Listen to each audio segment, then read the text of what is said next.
John Watt QC, or Queen's Counsel, a criminal defence lawyer who went to live in the USA, was extradited in order to stand trial himself over indecently abusing 3 young girls and a young boy over a 14-year period between 1973 and 1987.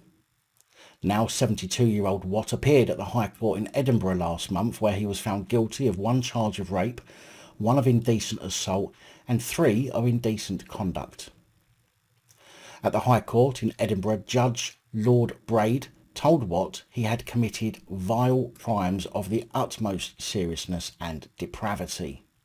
In each case, the offences have had a profound and life-changing effect on the victims.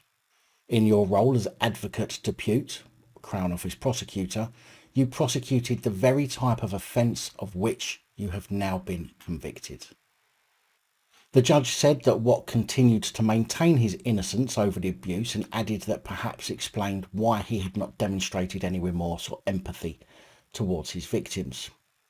Watt was said to have raped a girl under the age of 12 in the West End of Edinburgh, and later going on to molest 2 other girls in their beds, also in Edinburgh, and then sexually abusing a 10-year-old boy at a house in Leith in 1987.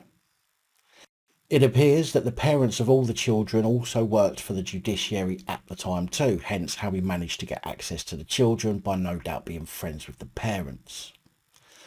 During his trial, he tried to blame a lawyer who's now dead for the attack on one of the girls, although with that person being now deceased, that can never be proven or disproven. The girl who he raped, now 55 years old, told the court that her father, who was also a lawyer, took her to see Watt at a house in Edinburgh. She said, "I did things to the man which he made me do." 2 sisters told the trial how their father, a lawyer, often hosted gatherings at their home where Watt and others would be present. One of the girls described waking up to find Watt at her bedside before he got in beside her and began touching her inappropriately. Her sister saw him in the bed and recalled being frightened, but he then turned on her and subjected her to abuse. Apparently, the court was told how the father of the 2 girls reported Watts to a senior lawyer instead of going to the police, and guess what? Well, seeing as Watts wasn't arrested at the time, the senior lawyer clearly did nothing about the information he received, and that's probably why he then went on to become a judge. The male victim told the court, "I was raped by John Watt. I remember him coming into the room and I remember him telling me to turn over." Watt was meant to be looking after the boy whilst his parents were away.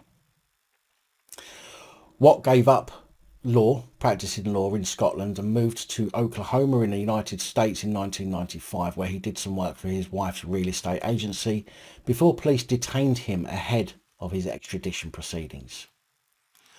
Watt was sentenced to 10 years in prison last month and an indefinite spell on the sex offenders register.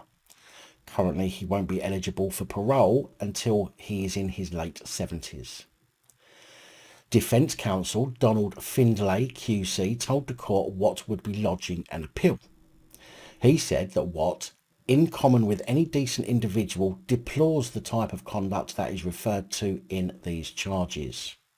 He is a first offender. He is still one of Her Majesty's Counsel in Scotland.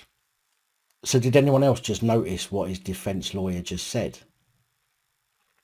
He's going to lodge an appeal.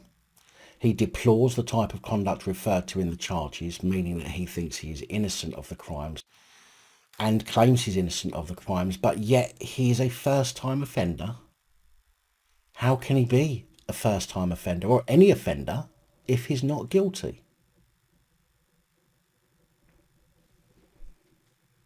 Anyway, bye-bye, Mr. Watt. Enjoy your stay at Her Majesty's pleasure.